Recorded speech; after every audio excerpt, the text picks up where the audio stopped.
Hello friends, मैं हूं Devendra Sahu. YouTube के इस चैनल डी के मैथ्स ट्यूटर में आपका स्वागत है। दिसंबर 2011 के जो क्वेश्चंस हम देख रहे थे उसको कंटिन्यू करेंगे। जो बचे हुए जो कॉम्प्लेक्स एनालिसिस है, मॉडर्न अलजेब्रा है और ओडी वगैरह से जो रिलेटेड क्वेश्चंस हैं उसको हम कवर करेंगे। अगर आप चैनल में नए हैं तो प्लीज़ सब्सक्राइब कर लीजिए, बेल आइकन प्रेस कर लीजिए और वीडियो को कंप्लीट देखिए। So let's start. वहीं से मैं कंटिन्यू कर रहा हूँ। Let D equals to z belongs to C such that mod of z less than 1 and let fn from d to c be defined by fn of z equal to z power n upon n where n equals to 1 2 3 and so on। then ये options अलग अलग दिए गए। देखिए first में बोला है कि fn of z, ये क्या है? सीक्वेंस ऑफ फंक्शंस तो है कॉम्प्लेक्स प्लेन के अंदर, तो ये सीक्वेंस ऑफ फंक्शंस है। और ख़ास बात ये है कॉम्प्लेक्स प्लेन के सबसे d में ये सीक्वेंस ऑफ फंक्शंस एक्चुअली है ना। बोला है कन्वर्ज करता है यूनिफॉर्मली d पर। बोला है सीरीज ऑफ फंक्शन है, ये कन्वर्ज यूनिफॉर्मली करता है d पर। कहा गया है कि ये कन्वर्ज करता है ना। कन्वर्जेंस बस की इन्फॉर्मेशन दिया इसमें ना, फॉर ईच पॉइंट के लिए। सिंपली जब कन्वर्जेंस बोलता है तो पॉइंट वाइज कन्वर्जेंस समझना चाहिए। सीरीज ऑफ फंक्शन हो चाहे आपका सीक्वेंस ऑफ फंक्शंस हो उस दौरान, है ना। और बोला है does not converge unless z equals to zero. Z equals to zero पर बस कन्वर्जेंट होगा, उसके अलावा किसी पर कन्वर्जन नहीं करता है, ये कहा गया है। अब कैसे बनाएंगे? मैं एक चीज़ बता दूं कि मैंने सीक्वेंस ऑफ फंक्शंस और सीरीज ऑफ फंक्शंस जो मैंने लेक्चर उस पर बनाया था, अब अगर देखे होंगे तो अच्छी बात है। मैंने जो रियल एनालिसिस है उसके अंदर बताया था, तो कॉन्सेप्ट में कोई फ़र्क नहीं आता है। जो वहाँ बताया गया है एज इट इज़ इनके लिए कॉपी होता है, ध्यान रखिएगा। और बस फंक्शन जो है जेड के फॉर्म में रहता है, लेकिन जितने भी जो रूल्स थे Weierstrass M test, Abel test, डिक्ले टेस्ट, ये जो 3 टेस्ट हैं सीरीज़ के लिए, सीक्वेंस के लिए तो डायरेक्ट यूनिफॉर्मली कन्वर्जेंट आप एप्सिलॉन टेक्निक से जा सकते हैं, या फिर एम टेस्ट जो आप कहते हैं वहाँ से जा सकते हैं। ठीक है, तो हम वहीं से जाएंगे। तो ए और डी ऑप्शन पर पहले बात कर लेते हैं क्योंकि दोनों सीक्वेंस पर बेस्ड है। तो ठीक है, एफ एन ऑफ जेड जो दिया गया है, कन्वर्जेस यूनिफॉर्मली देखने से पहले इनके लिए पहले तो देखना पड़ेगा कि ये कन्वर्ज करता है कि नहीं, पॉइंट वाइज कन्वर्जेंट है कि नहीं। तो limit n tends to infinity f n of z, और एफ एन ऑफ जेड का मतलब है z power n upon n, ठीक है, और 1 अपॉन एन इंटू ये हो जाएगा limit n tends to infinity. चाहे तो इसको अलग अलग भी कर सकते हैं, limit n tends to infinity limit z power n. हमें पता होना चाहिए अगर mod of z less than 1 होता है तो फिर पावर एन करने पर लिमिट क्या होती है? 0। इनकी लिमिट 0, इनकी लिमिट 0, ओवरऑल हो गया 0। इनकी लिमिट 0 ना भी होता तो भी क्या फ़र्क पड़ता है, इसकी लिमिट तो 0 है ऑलरेडी, तो हो गया 0। That's it. तो ये तो समझ आ गया कि इनकी जो लिमिट फंक्शन है वो है 0, मतलब कन्वर्जन तो करता है इन जनरल डी पर। डी हमारी यूनिट डिस्क है, यूनिट डिस्क डी मतलब क्या? Mod of z less than 1, तो उस पर तो कन्वर्ज करता है, that is point wise convergent है। यूनिफॉर्मली कन्वर्जन देखना है। यूनिफॉर्मली कन्वर्जन में एम एन टेस्ट से जा रहा हूँ, है ना। एम एन टेस्ट जिसे आप कहते हैं, एम एन टेस्ट में क्या तैयार करते हैं? सुप्रीमम, है ना, supremum mod of f n of z minus f of z. यही हमारा एफ ऑफ जेड है भाई, ये ध्यान रखिए। ओके, और यहाँ पर जो जेड है ना, वो इन्फॉर्मेशन दी है mod of z less than 1 करिए। Supremum mod of z less than 1, इनकी वैल्यू तो 0 है, एफ एन ऑफ जेड की वैल्यू क्या है? मॉड ऑफ जेड इतना। डन। अब जेड की वैल्यू कितनी रखी जा सकती है ना? Mod of z less than 1, इसकी जो मैक्सिमम वैल्यू जेड की कितनी रखी जा सकती है? 1 रखी जा सकती है, मतलब है ना, सुप्रीमम का केस है। कितना होगा ये? 1/n। लॉजिक क्लियर ना? और tends to 0 as n tends to infinity, ये तो समझ आ गया। यहाँ से सुप्रीमम मिलेगा 1/n, है ना, 1/n, और 1/n 0 की ओर अप्रोच करता है when n tends to infinity. M n जो है 0 की ओर जा रहा है एन टेंस टू इन्फिनिटी पर, और यहाँ से शो हो गया बाई एम एन टेस्ट, ये जो है कॉन्वर्जेंस यूनिफॉर्मली है। लेकिन इसको भी तो देखना पड़ेगा, अगर ये नहीं हुआ तो हम नहीं बोल सकते, ये भी होना पड़ेगा क्योंकि एंड करके लिखा है ना। F n days of z की अब पॉइंट वाइज कन्वर्जेंट है कि नहीं, पहले वो देखना पड़ेगा। F n days of z differentiate कीजिए, n z power n upon n, है ना, n z n into z power n minus 1 upon n, तो जो करते हो ये cancel. Z power n minus 1 की लिमिट देखना है, क्या फ़र्क पड़ता है? पावर में एन हो, एन प्लस 1 हो, एन माइनस 1 से कोई इफेक्ट नहीं पड़ता, क्योंकि एन माइनस 1 है तो इंटू जेड इन्वर्स कर लो, इनकी वैल्यू तो 0 जाएगी, इनकी वैल्यू तो 0 है ना। आप जेड इन्वर्स को अलग कर लीजिए, इनकी वैल्यू 0 जाएगी, कुछ भी रहे 0 जाएगा, यहाँ पर भी 0 जा रहा है, तो पॉइंट वाइज कन्वर्जन तो है। क्लियर हो रहा है ना? अब supremum mod of z less than 1, this minus this, है ना, इसको एफ डेज ऑफ जेड लिखते हैं। इस फंक्शन की व्यू से मैंने एफ डेज ऑफ जेड लिखा है, पहले क्या लिखा था इसके थ्रू नहीं लिखा, ये ध्यान रखिए। अब क्या होगा देखिए, supremum f n days of z, f n days of z means, है ना, z power n minus one minus zero, तो ये हो गया। अब देख लीजिए सुप्रीमम किस पर मिलेगा, 1 पे मिलेगा। देखिए ये इसको ऐसा समझना चाहिए, ऐसा समझ, हालांकि ऐसा नहीं लिखा जा सकता, मैं सिर्फ लॉजिक समझने की व्यू से लिख रहा हूँ कि मैक्सिमम वैल्यू 1 होती है, इसलिए 1 टैग करते हैं। तो ये क्या हो जाएगा 1, does not tend to zero as n tends to infinity, contradiction zero ही जाना चाहिए, एम एन जो है जीरो की ओर अप्रोच नहीं कर रहा है, इसलिए प्रॉब्लम हो जाएगा। सो ये यूनिफॉर्मली कन्वर्जन नहीं है, तो फिर मैं कैसे कहूँ एक साथ। इस पे आते हैं, डबल डेरिवेटिव करना है, डबल डेरिवेटिव कीजिए, है ना। कॉन्वर्जेंस बस के बारे में देखना है, मतलब कि पॉइंट वैसे मतलब नहीं है, पॉइंट वैसे मतलब सॉरी यूनिफॉर्मली से मतलब नहीं है। तो डबल डेज जो है, डबल डेरिवेटिव जो है f n double derivative of z कितना हो जाएगा, फर्स्ट टाइम किए थे तो आया था z power n minus one, फिर से करेंगे तो आएगा n minus one z power n minus two, confirm ना। अब इनकी लिमिट आप चेक कर रहे हो, इनकी लिमिट देखना है आपको, limit n tends to infinity n minus one into z power n minus two, limit n tends to infinity n minus one अपने जगह पर है और जेड पावर माइनस टू अलग कर देता हूँ, ताकि आपको ये समझ आ जाए कि जेड पावर एन यहाँ पर बचने वाला है, mod of z less than 1 है, और आपको ये पता है कि इनकी लिमिट होती है 0, है ना। ये कोई इफेक्ट नहीं पड़ता है ना। ये अगर पूरा 0 की ओर अप्रोच कर रहा था, कुछ भी हो मल्टीप्लिकेशन होकर के 0 आएगा ही, 100% श्योर है, ठीक है। यहाँ पर ये तो समझ आ गया कि पूरे डी पर 0 आ रहा है। बोला क्या है कि does not converge unless Z, unless यानी शिवाय जेड इक्वल टू 0 के कन्वर्जन नहीं है, मतलब जेड इक्वल टू 0 के अलावा किसी दूसरे पॉइंट पे कन्वर्ज नहीं करता है, यही बोला है। बल्कि ये तो पूरे डी पे कन्वर्ज कर रहा है, तो ये तो गड़बड़ हो गया ना। अब बचा बी और सी ऑप्शन। वैसे देख करके समझ आ रहा है कि इसमें कौन सा करेक्ट हो सकता है, बट बी ऑप्शन को औपचारिक रूप से देखना तो पड़ेगा ही, है ना। अब देखिए बी ऑप्शन में आप अगर आप लगाना चाहेंगे तो 3 आपके पास ऑप्शन है। एक है वीयरस्ट्रॉस-एम टेस्ट, आबेल टेस्ट, डिक्ले टेस्ट। आबेल टेस्ट अगर लागू नहीं हो रहा तो डिक्ले लगाने की जरूरत नहीं है, समझ ले, होगा ही नहीं, है ना। आप ये समझना चाहिए कि पहले वीयरस्ट्रॉस लग रहा है कि नहीं। वीयरस्ट्रॉस कैसे देखते हैं, वीयरस्ट्रॉस-एम टेस्ट, जो भी सीरीज़ दिया है ना, एफ एन ऑफ जेड, इसमें एफ एन ऑफ जेड क्या है, जो भी है उनका मॉडुलस लिया जाता है। मॉडुलस लेने से ये देख के तो समझ आ ही गया आपको, ये आ रहा है 1/n, ठीक है ना। जो भी आता है उसको एम एन मानते हैं, सीरीज़ एम एन। अब ये जो सीरीज़ एम एन है, ये अगर कन्वर्जेंट है तो समझ लीजिए कि जो भी सीरीज़ है वो यूनिफॉर्मली साथ ही साथ एब्सोल्युटली कन्वर्जेंट होगा। अब सीरीज़ एम एन है, सीरीज़ 1/n, ये तो कन्वर्ज नहीं करता, यानी कि हम, है ना। अब ये नहीं कि कन्वर्जन नहीं करता तो यूनिफॉर्मली कन्वर्जन नहीं होगा भी नहीं बोल सकते, क्योंकि ये सफिशिएंट कंडीशन होता है। मतलब अगर ये कन्वर्जेंट होता है तो वहाँ से इंप्लाई कर जाता है कि ये सीरीज़ जो यूनिफॉर्मली है, बट यहाँ तो नहीं है, तो मैं यहाँ पर कुछ नहीं बोल सकता, हो भी सकता नहीं भी हो सकता, ऐसा सिचुएशन है। यहाँ से तो इंप्लाई नहीं हो रहा है, लेकिन यहाँ से तो क्लियर हो गया कि यहाँ से आप डायरेक्ट नहीं बोल सकते कि यूनिफॉर्मली कन्वर्जेंट होगा। तो आप आबेल टेस्ट की ओर बढ़ेंगे, आबेल टेस्ट की ओर बढ़ेंगे, और वहीं से एक एक्सपीरियंस भी मिल गया कि यूनिफॉर्मली कन्वर्जन नहीं होगा, ऐसा फीलिंग भी आ रही होगी।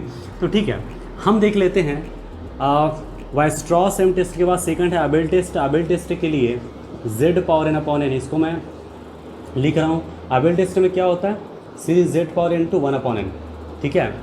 कंडीशन ये है, ये कहा जाता है उसमें कि सीरीज जेड पावर एन, है ना, यहाँ पर A N into B N, ये जो है आपका, ये जो सीरीज ए एन है वो क्या होना चाहिए, यूनिफॉर्मली कन्वर्जेंट होना चाहिए। और यहाँ जो सीक्वेंस है ना, वो आपका मोनोटॉनिक हो और साथ ही साथ यूनिफॉर्मली बाउंडेड होना चाहिए, ठीक है। अब ये सीरीज जेड पावर एन, ये तो कन्वर्ज यूनिफॉर्मली है ही नहीं। अब यहाँ पर प्रॉब्लम हो गया। इसका मतलब आबेल टेस्ट और डिक्ले टेस्ट के सिचुएशन में ना, आप एक लॉजिकली कहूँ तो इफ एंड ओनली चलता है। मतलब अगर सीरीज यूनिफॉर्मली कन्वर्जेंट है तो निश्चित तौर पे आबेल टेस्ट होल्ड हो रहा होगा, आबेल टेस्ट होल्ड नहीं हो रहा है मतलब गड़बड़ है, मतलब यूनिफॉर्मली कन्वर्जन नहीं होगा। और ये बात आप आसानी से ऑब्जर्व यहाँ से कर भी सकते हैं, ये ऑप्शन बिल्कुल इन जनरल करेक्ट है। ओनली कन्वर्जेंस बोला है, पॉइंट वाइज कन्वर्जन बोला है। Series f and dash of z का मतलब क्या है, z power n minus one, और हमें पता है series z power n minus one हो चाहे सीरीज जेड पावर एन हो, है ना, ये कन्वर्ज होगा। नेसेसरी कंडीशन तो फुलफिल हो गई, जो हो जाएगी। और साथ ही साथ ये जो है, जब mod of z less than 1 होता है तो कन्वर्जन होता है, दिया तो है, कन्वर्जन तो हो गई पूरे डी पर, तो for is z belongs to D हुआ ना। कभी कभी डायरेक्ट जाना भी ठीक रहता है, आप चाहे तो डायरेक्ट आप जा सकते थे। मैंने पूरा एक्सप्लेन करने की कोशिश किया, आई होप समझ आया होगा। फिर भी डाउट होता है कमेंट कर सकते हैं। Next question, Let P of ZW equals to alpha naught of Z plus alpha 1 of Z into W plus and so on plus alpha k of Z W power k, where k greater than or equals to 1 and alpha naught, alpha 1 and so on alpha k are non-constant polynomials in complex variable Z, then ZW belongs to C cross C, P of ZW equals to 0 is bounded with empty interior, एक बार unbounded के साथ, bounded with non empty interior, एक बार unbounded के साथ। देखिए ऐसे questions का imagination करना बड़ा कठिन होता है, बड़ा मुश्किल जाता है, लेकिन इमेजिनेशन करके ही ऐसे क्वेश्चन को बनाया जा सकता है, ये भी एक ट्रू है। बात आती कैसे इमेजिनेट करेंगे, इमेजिनेशन करने का एक तरीका होगा भाई, एक वे होना चाहिए। हमें ये बोला गया है, पहले अच्छे से ऑब्जर्व कर लेते हैं, फिर आपको समझ आ जाएगा। बहुत ही केयरफुल्ली देखिएगा क्या लिखा है, P ऑफ ZW, ऑब्वियस सी बात है, देख के समझ आ रहा है कि ये जो है पॉलिनोमियल है, किसमें, W में, जिसमें जो कोफिशिएंट्स दिए गए हैं ये कोफिशिएंट हैं, क्लियर ना, ये कोफिशिएंट का काम कर रहे हैं, और ये पॉलिनोमियल किस में है, Z में है, इस बात को ध्यान रखिए। और W के पावर k है, दैट इज़ ये k डिग्री का पॉलिनोमियल है, और आपको ये भी पता होना चाहिए है ना, k डिग्री का पॉलिनोमियल है मतलब इसके पास ज़्यादा से ज़्यादा कितने रूट्स होंगे, कितने ज़ीरोज़ होंगे, k ज़ीरोज़ होंगे। k कोई पर्टिकुलर फाइनाइट टर्म है, k हो सकता है 1 हो सकता है 2 हो सकता है 3 हो सकता है 100 हो, जितनी भी होगी k उतनी ही ज़ीरोज़ होंगी, दैट मीन्स फाइनाइट ज़ीरोज़ होगा। ये आपको समझ आ गया। अब क्वेश्चन में बोला है ऐसे पेयर्स को कलेक्ट करना है C क्रॉस C से जहाँ ये कंडीशन होल्ड होता है, यानी कि उन सारे पेयर्स को कनेक्ट करना है जिनके लिए P ऑफ ZW 0 होता है, और आपको पता है कि P of ZW equal to 0 होने का मतलब है कि ये जो ZW है इनका रूट है, इनका 0 है, क्योंकि रूट पर ही 0 पर ही वो 0 देता है, ऑब्वियसली कन्फर्म ना। तो हमें उन्हीं पेयर्स को कलेक्ट करना है जिनके लिए सेटिस्फाई होता है, मतलब कि ये सेटिस्फाई होता है, मतलब इनके ज़ीरोज़ को ही तो कलेक्ट करना है। और अभी जस्ट हमने बोला कि इनके पास पावर के यानी कि कितने ज़ीरोज़ होंगे, के ज़ीरोज़ होंगे, यानी ज़ीरोज़ के होने का मतलब W जो है के टाइम्स रन करेगा। ध्यान से ऑब्जर्व कीजिएगा ना। तो देखिए ये हुआ ZW है ना, मैं मान लेता हूँ इनके पास जो के ज़ीरोज़ हैं वे हैं ZW1, ZW2, ऐसे करते करते ZWK करके, ठीक है। तो ZW1, ZW2, ZW3 करते जाइए ऐसे ZWK, इनका कलेक्ट करना है। लेकिन माय डियर फ्रेंड इसमें है ना, ये जो आपके पास सेट है इसमें k2 वेक्टर्स हैं, ये बोलना गलत है। ये तो श्योर है कि W जो है k तक रन होगा, लेकिन ये जो पेयर्स में जो Z है उनकी चॉइस तो आर्बिट्रेरी है, उनका तो कोई फिक्स है ही नहीं। इसका मतलब कि ये जो Z है ना, इसके वजह से इसमें अनकाउंटेबल वेक्टर्स आ जाएंगे, मतलब अनकाउंटेबल पेयर आ जाएंगे। डन है। अब बाउंडेड है कि अनबाउंडेड है वो पहले देख लेते हैं, फिर इंटीरियर में जाएंगे। अब सोचिए आपको ये जो पेयर्स दिख रहा है ना वो C क्रॉस C का है, अकेले C 2 डायमेंशनल होता है। जब ग्राफ हम बनाते हैं तो ग्राफ जो बनता है वो 2 डायमेंशनल बनता है। अब सोचिए क्या 4 डायमेंशन बनाएंगे, 4 डायमेंशन पॉसिबल ही नहीं है, ठीक है। तो हम लॉजिक से मैं बताने की कोशिश कर रहा हूँ, ध्यान से समझिएगा है ना। ये जो है इसको मैं अकेला C मान ले रहा हूँ, ओनली फॉर अंडरस्टैंडिंग ना, और इसको मैं मान ले रहा हूँ C, ठीक है। ये ओनली समझने के लिए है ना, ठीक है। तो ये हमारा C है, ये हमारा C है, तो हो गया C क्रॉस C। वैसे ये C ऐसा नहीं होता है, लेकिन अंडरस्टैंडिंग के लिए मैं अपना व्यू बता रहा हूँ, ध्यान से समझना। अब ये जो ZW1 है, ZW2 है, ZW3 है, W1 W2 ऑब्वियस सी बात है ना, इस एक्सिस में होगा। तो समझ लीजिए यहाँ पर जो वेक्टर्स है W1 W2 इस टाइप से समझ लीजिए WK है, और Z की चॉइस तो आर्बिट्रेरी है ना। तो यहाँ पर ये हो सकता है, ये है ना, ये हो सकता है, ये क्लियर हो रहा है ना।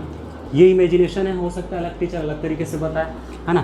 सोचिए Z की चॉइस जो है अनकाउंटेबल है ना भाई, इस टाइप से। तो देखिए इधर तो देख के समझ आ रहा है कि बाउंडेड है, लेकिन इधर अनबाउंडेड है ना। इसका मतलब कि ये हुआ बाउंडेड डिस्कार्ड, हमारा आंसर आएगा हमारा आंसर आएगा अनबाउंडेड में से ये आएगा, तो इसको भी देखना पड़ेगा इंटीरियर को। मतलब हमारा आंसर B और D में से आएगा, ये श्योर हो गया। इंटीरियर का मतलब क्या होता है, इंटीरियर पॉइंट्स का कलेक्शन है ना, हमें पता है। अब इसी में से लॉजिक लगाइए। मैं हालांकि नियम से C बोलना गलत है, बट है ना फॉर इमेजिनेशन ये C है, समझ लीजिए C है ना। C क्रॉस C के व्यू से आपको बनाना हो तो क्या होगा, सोचिए। इंटीरियर पॉइंट क्या होता है आपको पता है, एक पॉइंट को मैं इंटीरियर पॉइंट बोलूँगा, शर्त ये है कि उस पर सेंटर्ड, जैसे मैं रियल लाइन पे बात कर रहा हूँ तो उस पर सेंटर्ड ओपन इंटरवल उस सेट के अंदर जाना चाहिए, ठीक है ना। और अगर ओपन डिस्क पे बात कर रहे हो, है ना, जैसे कि आप ओपन इंटरवल पे बात कर रहे हो, है ना, तो रियल लाइन पे बात कर रहे हो आर पे, है ना, और इसका कोई सबसेट लिया हो आपने, क्या लिया है, ए, ठीक है, और आपने कोई पर्टिकुलर पॉइंट टैग किया, ठीक है, समझ लीजिएगा ये हमारा है 1 2। मैं इस 1/2 को 1/3/2 3/2 को मैं इस ए का इंटीरियर पॉइंट बोलूँगा। क्यों? क्योंकि 3/2, है ना, 3/2 पर सेंटर्ड कम से कम एक आपको क्या मिल जाएगा, ओपन इंटरवल ऐसा मिल जाएगा कि ये जो है इस ए का सबसेट होगा। समझ रहे हो? मतलब कि उस पॉइंट पर सेंटर्ड एक ओपन इंटरवल सबसेट होना चाहिए, तब वो इंटीरियर पॉइंट होता है। ये रियल लाइन पे। जब R2 पे बात करते हो तो ओपन डिस्क, R3 पे बात करोगे तो कॉम्प्लेक्स, R3 पे बात करोगे तो ओपन स्फेयर, और आगे बढ़ाते जाइए ओपन बॉल। तो अकेला जो C होता है R2 के करस्पॉन्डिंग होता है, मतलब कि एक ओपन डिस्क की बात होगी। लेकिन यहाँ तो C क्रॉस C है, 4th डायमेंशनल ओपन बॉल, है ना, जो भी जैसे आपने भी उठाया ZW1 टैग किया, इतना ही तो पॉइंट है। ZW1 इंटीरियर पॉइंट होगा, मतलब कि इस पॉइंट पर सेंटर्ड 4th डायमेंशनल बॉल इसी के अंदर जाना चाहिए। माय डियर फ्रेंड, आप अच्छे से ऑब्जर्व कीजिएगा, यहाँ पर मैं 2 डायमेंशन को 1 डायमेंशन, 2 डायमेंशन को 1 डायमेंशन कंसीडर कर रहा हूँ, है ना। तो इसका मतलब कि अब डिस्क को देखना है बस, ठीक है ना, लॉजिक क्लियर है ना। ये हमारा 1 डायमेंशन में कंसीडर कर रहा हूँ, ये 1 डायमेंशन, तो ओवरऑल अभी 2 डायमेंशन के फॉर्म में आ गया है। 2 डायमेंशन के व्यू से जो भी पॉइंट है समझ लीजिए, मान लो ये हमारा ZW1 यहाँ पर है, जो भी जगह हो ZW1 यहाँ पर है। अब ये इंटीरियर पॉइंट होने के लिए शर्त क्या होगा, इस पर सेंटर्ड ओपन डिस्क कम से कम एक इसी सेट में आना चाहिए। सोचिए, इस पर सेंटर्ड अगर ओपन डिस्क बनाता हूँ तो ये इधर वाला हिस्सा तो प्रॉब्लम क्रिएट कर देगा, क्योंकि ये लाइन बस ही तो है, ये गड़बड़ हो गया ना। इसका मतलब ये ओपन डिस्क कभी इसमें जा नहीं पाएगा। ऐसे हर एक पॉइंट पर, सभी पॉइंट के लिए आप देख सकते हो, कोई भी पॉइंट इंटीरियर पॉइंट है, इसमें उपस्थित जितने भी बिंदु हैं वो इंटीरियर पॉइंट नहीं है, और इस वजह से इनका कोई भी इसका मतलब इंटीरियर पॉइंट ही एग्जिस्ट नहीं करता। तो इसका जो सेट ऑफ इंटीरियर पॉइंट्स यानी कि जो इंटीरियर होगा वो 5 होगा, यानी कि एम्प्टी होगा। तो यही होगा unbounded with empty interior. I hope ये क्लियर हुआ होगा, ठीक है। नेक्स्ट क्वेश्चन देखिए, let IR equals to integration CR integral along the closed curve CR। देख के समझ आ रहा है, क्लोज्ड कर्व है dz upon z, z-1 z-2 here. ये जो CR है उसके बारे में दिखा गया है। ऐसे z को कलेक्ट करना है जो इसको कंडीशन को होल्ड करता है। अगर देखा जाए तो CR एक्चुअली क्या है, mod of z equal to R ही तो है, सर्कल ही तो है, क्लोज्ड कर्व। ओके, अगर हम डायरेक्टली कहें तो CR का मीनिंग है, CR means mod of z equal to R। अगर C1 तो mod of z equal to 1, C2 mod of z equal to 2, C half mod of z equal to half. समझ गया ना, ठीक। जहाँ पर R ग्रेटर देन 0 है, done. Then ये अलग अलग ऑप्शन है भाई, पार्ट बी का है तो एक ही आंसर होगा, ठीक है ना। लेकिन कंडीशन सबका अलग अलग देने की वजह से सबके लिए अलग अलग चेक करना पड़ जाएगा। देखिए, सबसे पहला कंडीशन ये बन रहा है जब R 0 और 1 के बीच में। सेकंड कंडीशन बन रहा है जब R 1 और 2 के बीच में। थर्ड कंडीशन बनेगा जब R 2 और 3 के बीच में। फोर्थ कंडीशन बनेगा जब R 3 या उससे बढ़े। तो 4 बार है। तो हम एक चीज़ तो क्लियर हो गया कि कॉम्प्लेक्स एनालिसिस के जो भी क्वेश्चन आए हुए हैं इसमें, वे सभी कैलकुलेशन बेस्ड है और बहुत ज़्यादा लेंदी पोर्शन एक तरह से हैं, तो क्योंकि वो टाइम पीरियड बहुत ले रहा है। लेकिन इसको जितना बन सके आप स्पीडली वर्क करेंगे। तो फिलहाल अभी अच्छे से एक्सप्लेनेशन करते हैं, समझने की कोशिश करते हैं। हमें जो दिया गया है वो ये है, इसको पहले तो हम ब्रेक करने की कोशिश करेंगे। हमें कॉची इंटीग्रल फार्मूला याद होना चाहिए, क्योंकि जब इंटीग्रेशन दिया जाता है और ये कंडीशन है, वहाँ से भी पता चल जाता है कि हाँ ये कॉची इंटीग्रल फार्मूला लगने वाला है। तो मैं ये कह रहा था कि सबसे पहले ये कंडीशन पे बात कर लेते हैं, यानी कि R बिलोंग्स टू 0 1 पे। R अगर 0 में बिलोंग करेगा तो R इक्वल टू लाइक कोई भी टेक कर सकते हो आप, 0.1 टेक कर सकते हो, 0.2 0.22 कुछ भी। जैसे मैंने 0.5 ही ले लिया जो इसमें बिलोंग करता है, कोई भी ले सकता है ना, कोई दिक्कत नहीं। तो यहाँ पर IR यानी I 0.5 ये हो जाएगा C, है ना, आपका C 0.5, है ना, ये डायरेक्टली C 0.5 करके, ठीक है। dz upon z, z-1 z-2। Okay, आपको पता होना चाहिए, है ना, कि 1/2 pi i integration C f of z upon z minus a, है ना, into d z equal to होता है क्या, f ऑफ a करके, इंटू वाइनिंग नंबर भी रहता है। और वाइनिंग नंबर बाय डिफ़ॉल्ट यहाँ +1 है, समझ लीजिए। कुछ नहीं बोला जाता तो एंटी क्लॉकवाइज समझना चाहिए, और उसमें होता है +1। तो +1 का मल्टीप्लिकेशन f ऑफ a तो आएगा।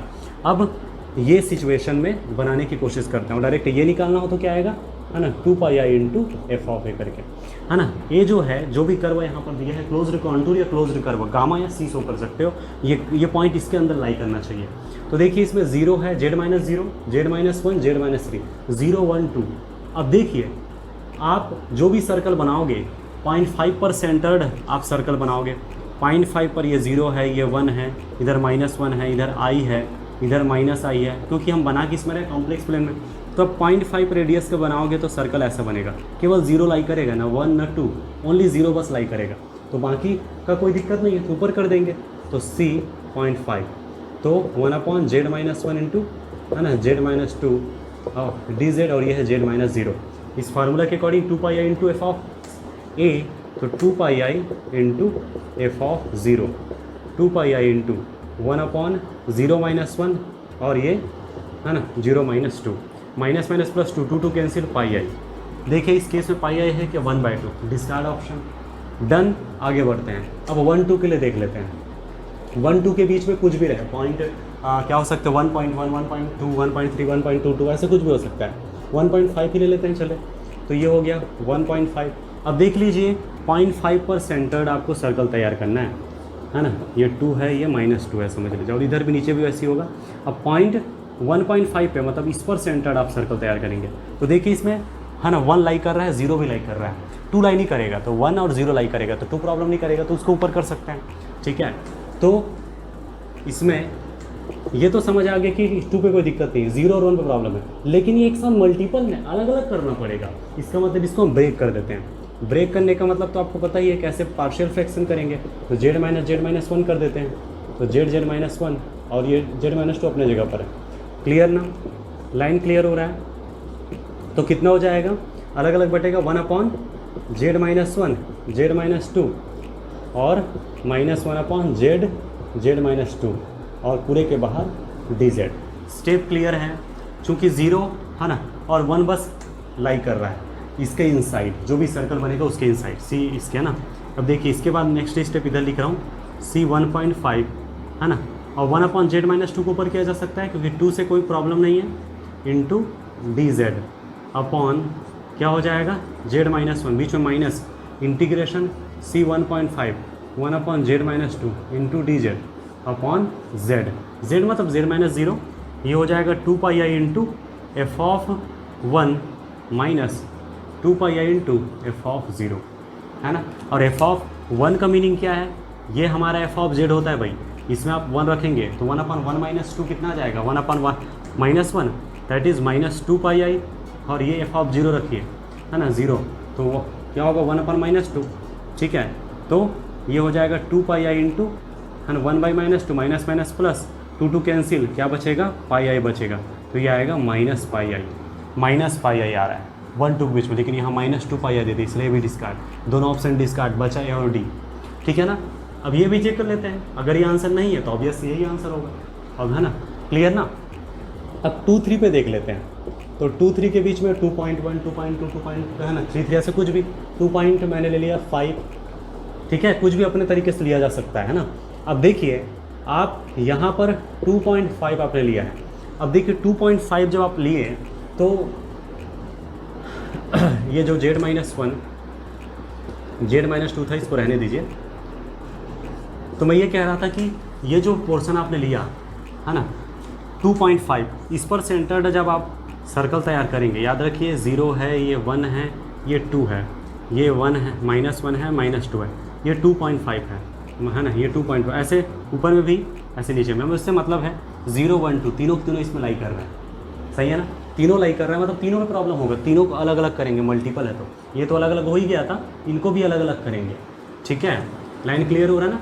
तो तीनों को अलग अलग करेंगे, इसके बाद स्टेप होगा, तो z minus 1 minus z minus 2, z minus 1 into z minus 2, integration c, ये जो है 2.5 बन चुका है, 2.5, ओके, और dz बीच में minus, integration c 2.5, z minus 2, देखिए माइनस माइनस प्लस 2 एक्स्ट्रा होने वाला है, तो 1/2 कर देते हैं, z माइनस 2 dz, ठीक है। नेक्स्ट स्टेप क्या होगा, मैं इधर ही बना रहा हूँ, तो ये हो जाएगा, है ना, इसके बाद नेक्स्ट स्टेप यहाँ पर मैं लिख रहा हूँ इक्वल टू क्या हो जाएगा, ये कैंसिल अलग अलग बटेगा, इंटीग्रेशन में सी बस लिख रहा हूँ, आप समझ जाइए 2.5 है ना, ये हो जाएगा 1/z-2 इंटू डी जेड, बीच में माइनस सी 1/z-1 डी जेड, डन। इस पे माइनस हाफ,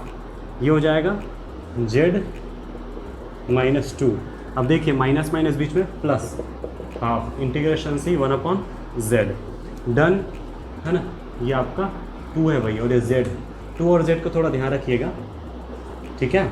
अब सॉल्व कीजिए तो ये होगा 2πi into f of 2 minus 2πi into f of 1 और minus half 2πi into f of 2 plus half 2πi into f of, ये क्या है 0, z-0। अब एफ ऑफ 2 क्या, ऊपर में तो सब में एफ ऑफ z 1 ही है, इसका मतलब ये 1 ये 1 ये 1 ये 1, तो 2πi माइनस है ना, 2πi minus 2πi minus πi plus πi, ये कैंसिल ये कैंसिल ये कैंसिल 0 है ना। तो 2 और 3 के बीच में 0 आ रहा है, 2πi, इसका आंसर डी होगा। और ऑब्वियस सी बात है, आपने जब 2 और 3 के बीच में लिया तब, अब जब यानी कि 2 से बड़ा है तब r ग्रेटर देन 2 के लिए लागू है, तो r ग्रेटर देन जब 3 लोगे उसके लिए भी 0 1 2 जो है ना, क्या होगा, लाई करेगा कर्व में, और इस वजह से 0 ही आएगा, ऑब्वियस सी बात है। Done, confirm, next. देखिए the number of group homomorphisms from the symmetric group S3 to Z/6Z, ये एक्चुअल में क्वोशिएंट ग्रुप है ना, ठीक है ना, जिसमें 6Z जो है Z का क्या है, एक नॉर्मल सब ग्रुप है, ये तो आपको पता ही है। तो आपको जो बोला गया है जो क्वेश्चन, उसमें सीधे सीधे काउंटिंग है, तो काउंटिंग पर बेस्ड कुछ जो नोट है वो मैं लिखा रहा हूँ, ध्यान से समझिएगा। Counting of homomorphism from, counting of homomorphisms from है ना Sn टू Zm। याद रखिए जो दिया गया है Z/6Z इज आइसोमॉर्फिक टू क्या हुआ, Z6, तो आप जानते हैं। इसका मतलब आपको सिर्फ ये देखना है कि S3 टू Z6 में कितने होमोमॉर्फिज्म हैं, वही S3 टू Z/6Z के लिए होगा, ठीक है ना। तो आपको पहले ये तो पता ही है कि counting of homomorphisms from Sn to Zm, इसमें 3 चीज़ें बता रहा हूँ। पहला है number of homomorphism from N to Zm, n यहाँ पर greater than or equal to 3 होता है, S3 S4 S5 इन सब के लिए, ठीक है ना। तो नंबर ऑफ होमोमॉर्फिज्म होता है 2 1 व्हेन ये जो m है is even, m is odd. Second, number of on टू होमोमॉर्फिज्म, नंबर ऑफ ऑन टू होमोमॉर्फिज्म होता है 1 0, m equals to 1 2, that is Z1 एक बार Z2, उनके लिए ये 1 होगा, अदरवाइज 0 हो जाएगा, ठीक है। Last, number of isomorphism, number of isomorphisms from A to B equals to 0 है ना, इन जनरल 0 ही होता है, मतलब नॉट एग्जिस्ट, सीधी सी बात है कि यहाँ पर इनके बीच में कोई भी 1 1 है ना, 1 1 होमोमॉर्फिज्म को ही क्या बोला जाता है, आइसोमॉर्फिज्म ना। मैं चाहे तो यहाँ पर लिख सकते थे 1 1 होमोमॉर्फिज्म, दैट मीन्स आइसोमॉर्फिज्म 0 होगा। तो इसको फार्मूला के तौर पर याद रखिए, क्लियर कीजिए, हो सकता है आपको पहले से पता भी हो। तो देखिए नंबर ऑफ होमोमॉर्फिज्म्स होता है 2 1, m is even, m is odd. Number of on to homomorphisms होता है 1 0, m इक्वल्स टू 1 2 अदरवाइज। और नंबर ऑफ 1 1 होमोमॉर्फिज्म्स मतलब आइसोमॉर्फिज्म 0 होता है। अब ये तीनों हो जाने से 3 टाइप से कोई भी क्वेश्चन हो आप बता सकते हैं। तो ओनली उन्होंने ग्रुप होमोमॉर्फिज्म पूछा है, पहला वाला केस है m इवन है तो 2 अदरवाइज ऑड। अब देखिए यहाँ पर Z/6Z Z6 के फॉर्म में आया। अब ये जो 6 है वो क्या है, इवन है ना, इसका मतलब क्या होगा 2, तो नंबर ऑफ होमोमॉर्फिज्म्स हो जाएगा इस सिचुएशन में 2, तो आंसर होगा बी। क्लियर है। Next question, the second order PD partial differential equation x minus y whole square by 4 del square u by del x square plus x minus y into sine of x square plus y square into del square u by del x del y plus cos square of x square plus y square into del square u by del y square plus x minus y into del u by del x plus sine square of x square plus y square del by del y plus u equals to 0 is elliptic hyperbolic, elliptic hyperbolic, और ये reason दिया हुआ है। है ना, आपको set दिया हुआ है। वो पूछा गया इसमें एलिप्टिक है, किस चीज़ में एलिप्टिक है, कौन से रीजन में, कौन से रीजन में, है ना, आपका हाइपरबोलिक आपको पता होना चाहिए। अगर आप पढ़े होंगे पीडी, है ना, सेकेंड ऑर्डर पीडी है ये, और सेकेंड ऑर्डर में ये कंडीशन है, याद होगा, r r plus s s plus t t equals to, है ना, equals r s t equals to, यहाँ पर फंक्शन है f of x y z, ठीक है, जेड हो सकता है या हो सकता है यू करके, इस टाइप से आपको दिया हुआ है। यहाँ पर स्मॉल आर का मतलब है del square u by del x square, small s का मतलब del square u by del y square, small t का मतलब del square u by del y, del square small r का मतलब del square u by del x square, s का मतलब, sorry मैं, है ना, इसकी वैल्यू को इसमें बोल दिया था, इनकी वैल्यू होती है स्मॉल एस की value del square u by del x del y, और टी की वैल्यू होती है del square u by del y square. देखिए ये स्मॉल आर है, ये स्मॉल, है ना, एस है, ये स्मॉल टी है, ठीक है, और ये कैपिटल आर, कैपिटल एस और कैपिटल टी है, ठीक है। रिलेशनशिप को ध्यान से समझिएगा, है ना, रिलेशनशिप ये होता है S square minus 4 into R T, S square, है ना, ये फॉर्मेशन ध्यान समझिएगा, जो हम निकालते थे S square minus 4 R T, एक तरह से अगर मैं कहूँ तो किस फॉर्मेशन में है, एक तरह से ये जो है डिस्क्रिमिनेंट जो कहा जाता है उस फॉर्मेशन में, S square minus 4 R T, अगर ये ग्रेटर देन 0 है ना, किसी रीजन, जो भी रीजन दिया उसमें अगर ग्रेटर देन 0 है तो उस रीजन में हाइपरबोलिक होगा, जो पीडी है दिया है वो, है ना, कॉजी लीनियर पीडी, ऑब्वियस से देख के समझ आ रहा है, और अगर इक्वल टू 0 है तो, है ना, पैराबोलिक, और अगर लेस देन 0 है तो elliptic, hyperbolic, parabolic, elliptic, HPE, इसको याद रखिए, है ना। अगर ग्रेटर देन 0 तो हाइपरबोलिक, इक्वल टू 0 तो पैराबोलिक, लेस देन 0 तो एलिप्टिक, डन, है ना। फिलहाल इसकी तो कोई बात ही नहीं है क्योंकि यहाँ पर एलिप्टिक है और पैराबोलिक पर बात कही गई है, ठीक है। तो देखते हैं यहाँ पर, है ना, ये तो समझ आ गया, R का मतलब है x minus y whole square by 4, ठीक है। एस का मीनिंग कितना है, x minus y sine of x square plus y square, और टी का मीनिंग है cos square x square plus y square. अब देखिए S square minus 4 R T यानी x minus y whole square sine square of x square plus y square minus 4 R T, that is R, ये हो गया x minus y whole square upon 4, और T का मतलब है cos square x square plus ये 4 cancel, दोनों से क्या कॉमन निकल जाएगा, x minus y whole square, चूँकि माइनस है माइनस भी बाहर निकाल लेते हैं, तो cos square of x square plus y square minus sine square of x square plus y square, ये फॉर्म में आ गया, तो माइनस एक्स माइनस वाई का whole square, cos square theta minus sine square theta, है ना, we know that ये होता है cos 2 theta, that is cos 2 x square plus y square. अब ये जो रीजन दिया उस रीजन में चेक करेंगे कि कौन से रीजन में ग्रेटर देन 0 आ रहा है, कौन से रीजन में लेस देन 0 आ रहा है। ये पार्ट बी में दिया गया था, लेकिन एक्चुअल में पार्ट सी का क्वेश्चन था, ये भी ध्यान रखें, ऐसा भी हुआ है, एक क्वेश्चन और हुआ था एक बार लीनियर अलजेब्रा का, तो फिलहाल ये प्रॉब्लम हुआ है, तो पार्ट सी के व्यू से बनाना है। अब देखिए ये जो है ना, निगेटिव साइन है, मतलब हमें इसको देखना है। अब ये इसकी बात आती है तो ये तो हमेशा पॉजिटिव देगा, अच्छा एक्स इक्वल टू है वाई होगा तब 0 होगा, लेकिन देखिए सभी ऑप्शन में देखिए नॉट इक्वल टू, मतलब कभी इक्वल होगा नहीं तो 0 देगा नहीं, मतलब कि ये सामने निगेटिव है, अब ये तो हमेशा पॉजिटिव देता है, बस कॉस की ही हमें चेक करना है, अगर ये पॉजिटिव तो सामने माइनस होने की वजह से निगेटिव, अगर ये निगेटिव सामने निगेटिव होने की वजह से पॉजिटिव, डन, बस ये देखना है। तो चलो ठीक है, कॉस के बारे में इंफॉर्मेशन ले लेते हैं। तो देखिए, है ना, पहला रीज़न को देखते हैं, x square plus y square less than pi by 6, तो 2 into x square plus y square less than, है ना, क्या हो जाएगा, पाई बाई 3 हो जाएगा, तो कॉस ऑफ करेंगे तो कितना हो जाएगा, है ना, कॉस पाई बाई 3, ठीक है, कॉस पाई बाई 3 से छोटा। याद रखिए एक चीज़ मैं पहले बता दूं कि कॉस की जो वैल्यू होती है फर्स्ट क्वाड्रेंट में पॉजिटिव, फोर्थ क्वाड्रेंट में पॉजिटिव, और बाकी इसमें निगेटिव, इसमें निगेटिव, डन, पॉजिटिव पॉजिटिव, इसमें निगेटिव निगेटिव।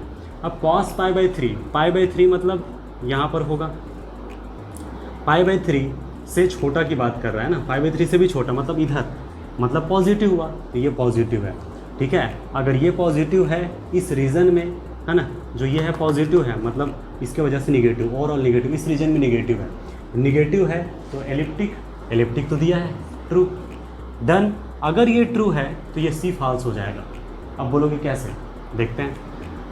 अगर cos 2 इंटू, देखिए इसमें क्या हो जाएगा, देख लेते हैं, यहाँ से समझ आ जाएगा। देखिए π/4 less than x square plus y square less than 3π/4। 2 का मल्टीप्लिकेशन कीजिए तो π/2 3π/2 है ना। π/2 90 डिग्री, 3π/2 270 डिग्री होता है ना। तो देखो 90 डिग्री इसके और इसके बीच में, इसके बीच में बोल रहा है, तो इसमें तो कॉस निगेटिव होगा है ना। π/2 3π/2 भाई इसमें निगेटिव होगा ना, और निगेटिव क्या हो जाएगा, पॉजिटिव। पॉजिटिव मतलब एलिप्टिक हो सकता है क्या, हाइपरबोलिक होगा। डन। अब इसमें हाइपरबोलिक है तो इसमें कहाँ से हाइपरबोलिक होगा, लास्ट केस को देख लीजिए, ये होगा π/4। 2 का मल्टीप्लिकेशन करने से π/2, π/2 से छोटे इधर की बात कर रहा है, इस एरिया में ये पॉजिटिव होगा, पॉजिटिव निगेटिव एलिप्टिकल सिचुएशन, इसलिए प्रॉब्लम। तो हमारा आंसर ए और बी होगा। क्लियर हुआ, तो ये कॉन्सेप्ट आपको अच्छे से याद रखना है। The complete integral of the PD partial differential equation del square u by del x square plus 2 del square u by del x del y plus del square u by del y square equals to x e to the power x plus y is, ये options दिए गए हैं। Okay, अगर आप इसे अच्छे से गौर करें तो आप पहचान पाएंगे ये जो है partial differential equation with constant coefficients हैं, ठीक है ना। और कांस्टेंट कोफिशिएंट्स के लिए सॉल्व करने का तरीका होता है, एक होता है कॉम्प्लीमेंट्री फंक्शन, एक होता है पर्टिकुलर इंटीग्रल, और दोनों को आप ऐड करते हैं और वो होता है आपका कंप्लीट इंटीग्रल या फिर जनरल इंटीग्रल, ठीक है ना। और अगर हमारा जो है कॉम्प्लीमेंट्री फंक्शन या कॉम्प्लीमेंट्री सॉल्यूशन जो निकालते हैं, उसको निकाल करके ही अगर ऑप्शन डिस्कार्ड हो जाए, 3 ऑप्शन डिस्कार्ड हो जाए तो और अच्छी बात है, आपको पर्टिकुलर इंटीग्रल निकालने की ज़रूरत नहीं पड़ेगा, ठीक है ना। तो देख लेते हैं। सबसे पहले जो भी दिया है आपको पता होना चाहिए, इसको हम कैसे लिख सकते हैं, है ना। ये डेल बाई डेल एक्स जो है उसके जगह में कैपिटल डी, और डेल बाई डेल वाई की जगह में कैपिटल डी डेज लिखा जाता है। तो ये हो जाएगा D days D square plus 2 D days plus D days square, और पूरे के बाहर होगा आपका u इक्वल्स टू, है ना, x e to the power x plus y. उसके बाद फिर आप ऑक्सिलरी इक्वेशन लेते हैं, ऑक्सिलरी इक्वेशन m के फॉर्म में लेते हैं, d आपको m लेते हैं और d डेस क्या लेते हैं आप 1, ठीक है। तो ये होगा m square plus 2m plus 1 equal to 0, m plus 1 whole square equal to 0, m equal to -1 repeated का सिचुएशन है। जब डिस्टिंक्ट होता है तो सॉल्यूशन होता है, जो भी आपका सॉल्यूशन है u के फॉर्म में है तो u of x y equal to आपका होगा φ1 of y plus alpha x plus φ2 of y plus beta x. जब अल्फ़ा और बीटा अलग अलग हो तो, लेकिन रिपीटेड हो अल्फ़ा अल्फ़ा, तब y प्लस अल्फ़ा एक्स, है ना, और plus x into φ2 y plus alpha x, ये होता है। तो रिपीटेड का ही तो सिचुएशन है, तो क्या हो जाएगा यहाँ पर φ1 ऑफ, और जो निकल रहा है वो कॉम्प्लीमेंट्री फंक्शन है, ये भी ध्यान रखना है, क्योंकि यहाँ पर इक्वल में 0 नहीं है, होमोजेनियस का सिचुएशन नहीं है, इस वजह से आपको ध्यान रखना चाहिए। सॉल्यूशन निकालेंगे वो CF है पहले, कॉम्प्लीमेंट्री फंक्शन। तो यहाँ पर रिपीटेड का सिचुएशन है φ1 of y minus x, alpha की जगह -1 plus x into φ2 y minus x करके, ठीक है ना। इसके बाद पर्टिकुलर इंटीग्रल निकालेंगे, दोनों को ऐड कर देंगे। पहले तो देख लीजिए इसी में क्या ऑप्शन डिस्कार्ड हो रहा है, ये डिस्कार्ड है, ये भी डिस्कार्ड है, ये भी डिस्कार्ड है, ये बचा आंसर। आपको आगे बढ़ने की ज़रूरत नहीं है। एग्जामिनेशन में जितना फास्ट अप्रोच कर सके, जब आपको पता है कि यही आने वाला है तो ये ऑप्शन केवल इसी मैच कर रहा है, यानी आपका आंसर नंबर डी होगा। दैट्स इट, कन्फर्म है। आई होप आज का जो वीडियो लेक्चर आपको क्लियर हुआ होगा। पसंद आए तो ज़रूर लाइक कीजिए, और किसी भी तरह से डाउट होता है बेझिझक आप कमेंट कर सकते हैं। आगे हम जो क्वेश्चन पेपर है जून 2012 होगा वो हम कंटिन्यू करेंगे। फिलहाल आज के लिए इतना ही। Thank you for watching this video.